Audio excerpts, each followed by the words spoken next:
A very good morning. You're joining us here on a new episode of Melt. I'm Ritvika Gupta, and on the show today we'll be talking about the role of trust in marketing and communications. Joining us today is Peigh. He's the Senior VP and Managing Director at IPG. But before that, Anant is here in the studio with me. Hi Anant. Hello. Anant, so here on Melt we have spoken a number of times on the role of trust. So what was Terry's point of view? Before we come to Terry's point of view, let's talk about why we are doing this unusual episode where we got a mashup of 4 interviews we've done. And to me, the trigger was a sort of word cloud that formed in my head when we had done 3 interviews with professionals from the PR industry on the sidelines of Praxis at Goa. Yeah. And then I interviewed Peigh. And the word that popped out huge was trust.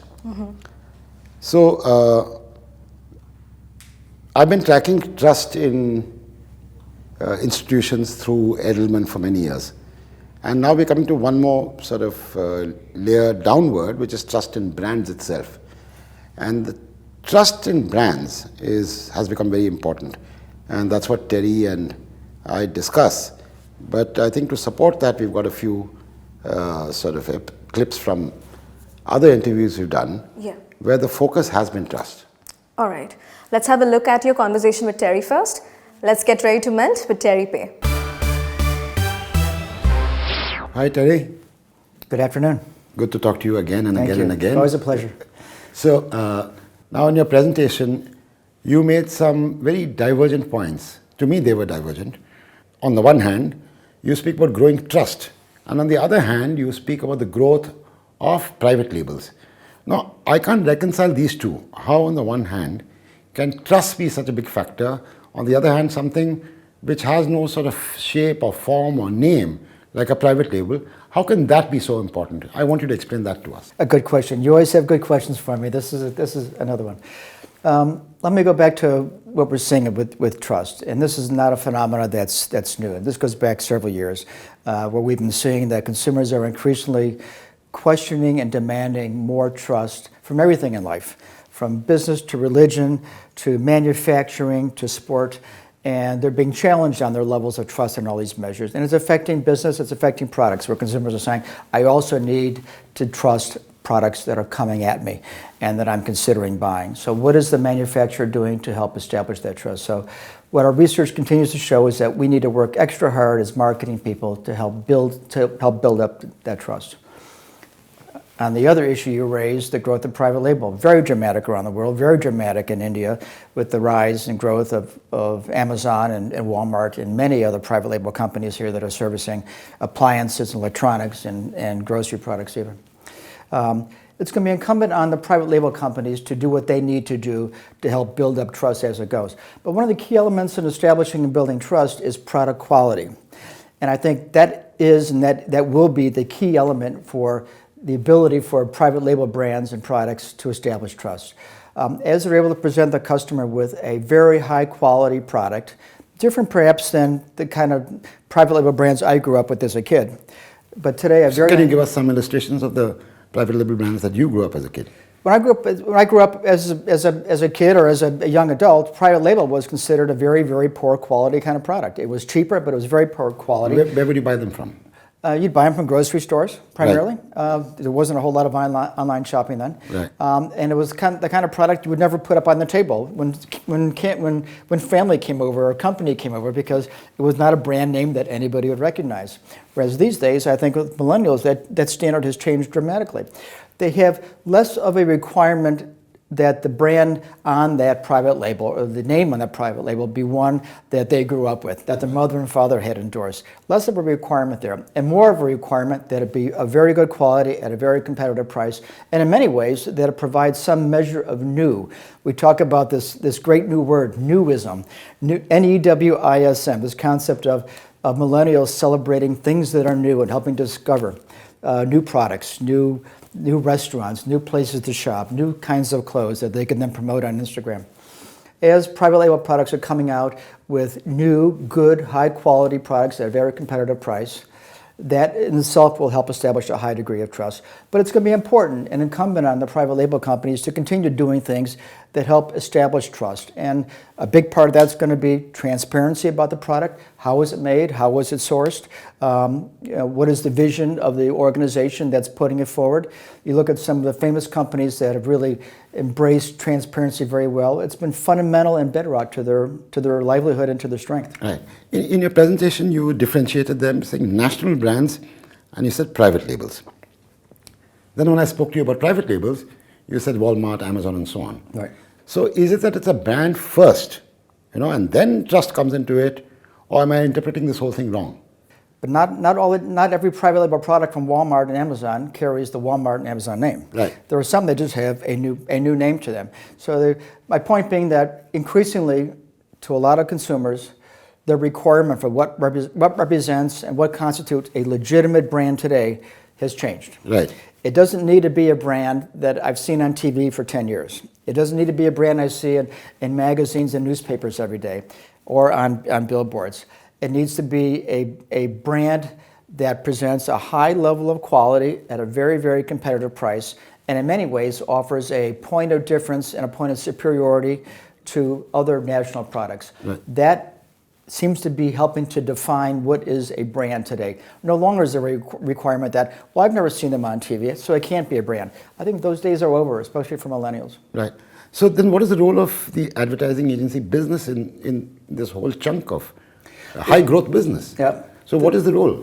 Well, there's a lot of communication required for brands. There's still a lot of traditional national branded products out there that need to compete with the private labels, obviously. Right. So do you have a role at all with the private labels? Well, I'm trying to think if we have any business with. I don't think we have any business on the private label front. Once a private label starts doing national promotion or traditional advertising, it kind of loses its essence. Their own growth defeats them in a way. Right. It's like, or their own publicity, if you will, defeats them in many ways. But the big challenge, I think, for advertising agencies and communication agencies is how do we deal with this? I was telling somebody earlier, there's not a consumer packaged good marketing director in the United States, or probably anywhere in the world these days, who sleeps well at night without worrying about Amazon and Walmart and all the other hundreds of private label organizations that are coming after them.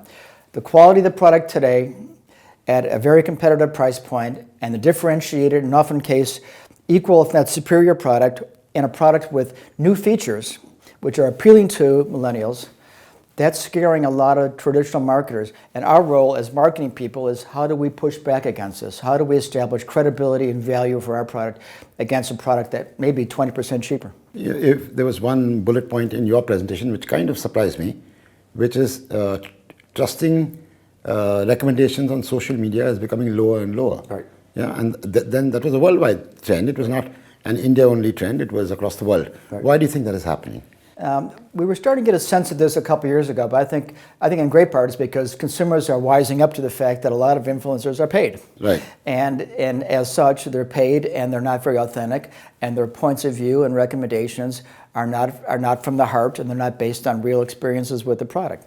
So I think consumers are wising up to that, saying, I'm not sure I can really trust, there's that word again, I'm not sure I can really trust what's coming from that influencer, and which is why our data shows a major drop-off in people in the last year who have made a purchase based on a recommendation found on social media.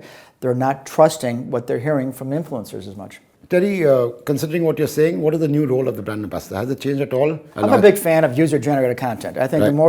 the more you can reach, the more often you can reach closer to a real user, real, authentic, genuine user who lives with this product and plays with it and experiences it and enjoys it every day, and get his or her story and get that story to other consumers. I think that's the power because other consumers can feel that and sense that reality. I use in the presentation an example of a cosmetic company in the States where their entire marketing is built around, they're super fans, as they call them. They encourage their consumers to tell other people on their website and on their blogs and other places in social media why they love these products. And it creates a great sense of fandom, if you will, and enthusiasm for that brand. These people are not being paid, but they do like the product, and they've been encouraged and rewarded for their enthusiasm, and has enormous leverage for the brand in terms of convincing other people to come on because their story is authentic. Terry, you bookended your presentation with the three-word phrase, return on reputation.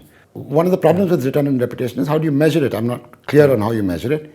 Is it viable for brands to focus on reputation rather than the old metric, which is return on investment? I mean, the term return on reputation is not my term. I took it from another author. Basically, what underpins that is that what we need to be concerned about is what kind of reputation are we building for the brand, and be less concerned about what my ROI is on that media buy I did last week, but how are we building up the reputation and equity of the brand?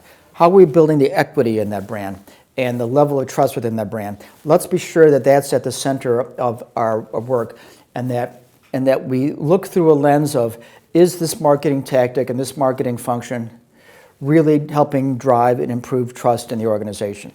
That's the purpose of that concept. Are we helping improve and drive trust in the organization? And well, that was the conversation. Anand, based on your chat, what do you think marketers can learn about trust? See, if you go back about 15, 20 years and you looked at categories where trust was important, it looked like only large financial institutions, or say banks or insurance companies, or maybe even real estate. These were categories where trust was required. But now you're coming to a point where trust is required even in products with a unit value of 5 rupees and 10 rupees. Right. Similarly, if you say, why do you use Uber, not Ola, or Ola, not Uber? The answer will be, I trust dash more. Right. So trust is very important. It is, I think, unnegotiable now. You have to get customers to trust you. It is not enough to have a monetary transaction just because it's a small unit value. Welcome back, you're watching Melt, and on this episode we are talking about the role of trust in marketing and communications. So Anand, you are at Praxis 2019. So what were your key observations from the event this year? Well, there were many observations, and some of them we will see in separate interviews which will air in the next few weeks. Yeah. As far as this episode is concerned, it's about the common thread that all CEOs of PR and communication firms are focusing on trust as a very important part of their armory. Right. So we compiled snippets of your conversations and we're going to take a look at them, starting with Matthew Harrington. He's the global CEO at Edelman. Take a look. Edelman has been measuring trust in various parts of our daily lives. You have trust in business, trust in government, trust in NGOs, and so on. Now, you were already measuring trust in business. Why did you come down to finding the need to measure trust in brands? Yes. So what's the nuance, or is it not a nuance? No, I think it is a nuance. Right. And as you point out, we've been studying trust in business for 20 years. Right. But just in the last couple of years, we've seen a shift in consumers' expectations around what they expect of the brands they go to purchase, right, and that they invite into their lives. And we saw people both adopting new brands, disruptor brands, as well as rejecting brands maybe that didn't reflect who they are in terms of their values. So that led us to want to really understand what is going on distinct from trust in business to what is the nature of trust in brands by the consumer. Right. So explain this to me. Now, earlier when you said trust in business, we were talking about, say, a Unilever and a Procter & Gamble and a Coca-Cola Corporation and so on. Right, or J&J. But what you're saying now is it's got to come down to a level of a Dove soap or a Sprite and so on and so forth. There's a more educated consumer, I think, right, and a more sophisticated consumer globally. And when a consumer goes to shelf, they're actually wanting to know who's behind Dove. Right. And Unilever, for the longest time, had a family of brands, but they stood on their own merit. And I think one of the initiatives that the company's driven in the last decade or so is actually to have Unilever associated with every single one of their brands across all categories. Johnson & Johnson, the same thing. It used to be that J&J just spoke about the brand Band-Aid or their baby care line, but not Tylenol and not a host of their other medical device areas. But now consumers want to know, and so companies are being more active in connecting the business to the brand. Right. So tell me how you join the dots. Why should I, as a CEO, work at all on trust? Earlier, all I had to do was put out a good product. explain that to me. Yeah, so our study showed that there are sort of three gates through purchase consideration now that consumers bring to the shelf in the store. The first is the product. Will it deliver as advertised in terms of its benefits or functional aspects? The second piece is as it relates to, does it solve a consumer interest or problem, and therefore, again, meet need? And then the third gate is really, what is the brand doing in its community? How is it contributing to society? And it doesn't have to be at the big level. It can be very much literally, how are you engaging in a local market? And people have a great deal of affinity and more trust. 2/3 of consumers, as we studied, have more trust in the brands that address all three of those gating areas. Yeah. Give it to me in business metrics.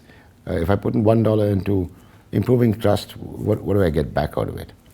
I'm not certain. I'm not asking you for a precise number. Yeah. Give me the upside that you see as Edelman.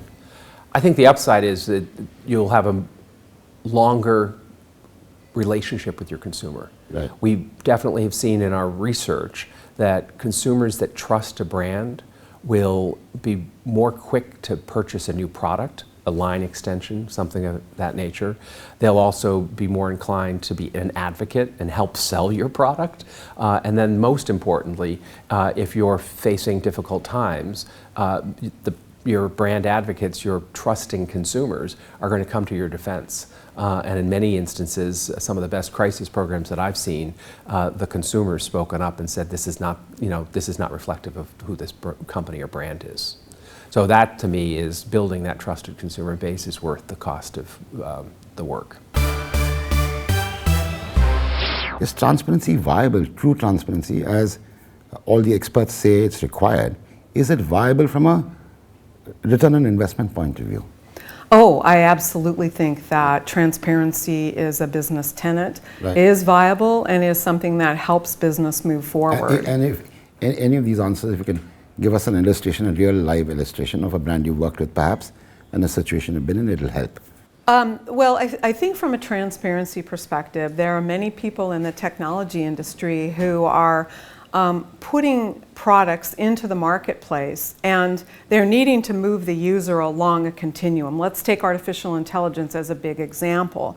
So where transparency comes in is the conversation around what truly will move forward as a result of this technology. Not what we guess will happen, not the fear mongering, not the things that could be, just speculation, but rather what is the true business problem we're trying to solve here, and being transparent about that. So it's absolutely viable, and it's really the way that I think all companies should behave. Can a brand survive without transparency? I suppose that there are some brands who could continue to not open up and talk about what's at the heart of their company, but I would push back and say that the employees, if nothing else, will get to the bottom of what's really happening. And your employees are your most important, stakeholders. And so I guess I would say the answer is no, but I imagine that there are a few out there that we could look at and say that they've been able to maintain it. Be transparent or you're in trouble. My advice to all brands really is to start with a purpose, make sure you're true to that, make sure everyone knows that, and make sure that you're speaking about everything that you do well, but also everything that you need to improve. And I do think that that is what your shareholders want, which is just now a small fraction, because you now look at all stakeholders, not just shareholders. We're in business for many other reasons besides just our shareholders. Sure. And that's what the stakeholders are demanding. So one of the problems caused by the availability of technology is fake news, including deep fakes and all kinds of things that unfortunately comes back to you for you to deal with, if it is conversations about your brands. What is the layer of complexity that adds to you? Well, I think we're dealing with who do people trust? And I think what that means is that brands have to be more trusted, because people are looking to brands to not only deliver products for them, but how they operate from an ethical business standpoint, how their CEOs and C-suites engage when something doesn't happen or happens, right? They want companies to take more of a stance today. So I believe in this world that we are going to have to hold ourselves as companies, as agencies, much more accountable to vet who we work with, where we place news, how we value news, and to make sure that we are delivering in a way that we believe is ethical and trustworthy. And it's much, much harder today to consistently deliver that way and make sure that your brands are in the places you want your brands to be. In your opinion, do enough CEOs worry about trust? I think that it is shifting because I think that they understand today that they are a different voice for a company, and I think you've seen a lot of brands really and truthfully implode because they haven't valued it enough, and so there's plenty of attention from the C-suite today. I even saw, I don't know if you followed, the Business Council in the US recently shifted, and many global CEOs are now talking about it's not enough to just deliver for the street and the stakeholders when it comes to financials, that you must really look at your broader stakeholders and deliver for employees, for customers, for consumers, and really be a better corporate citizen and embrace societal change. And we've never seen that before, I think, globally at the level we're seeing it now from global CEOs. And to me, that gives me hope for the future. All the things that you want brands to do cost money. Yes. Is it money that some brands will postpone, or in your opinion, they don't have a choice, they have to change? I think we're seeing now that they see the business value. Many companies and many CEOs are talking about the business value of being a better corporate citizen and engaging consumers and their constituents and stakeholders in a different way. So to me, it's become much more of a business imperative today, and that's why I think it's in some ways easier for us to make the case for why our discipline is so critical. And those were the conversations. Anant, what can marketers learn from Matthew, Melissa, and Barri? Well, as I said, there's lots you can learn. As far as this episode is concerned, it's only trust that I want to underline. And that's it. I mean, find a way to get your consumers to trust you. All right. And you can also watch all the complete interviews in the coming weeks on Melt. And with that, it's a wrap on this episode. You can watch all our content on our social media platforms. We are there on Facebook, Twitter, Instagram, and YouTube. Our handle is Ready to Melt. And I'll see you next week, same time, same place. Goodbye.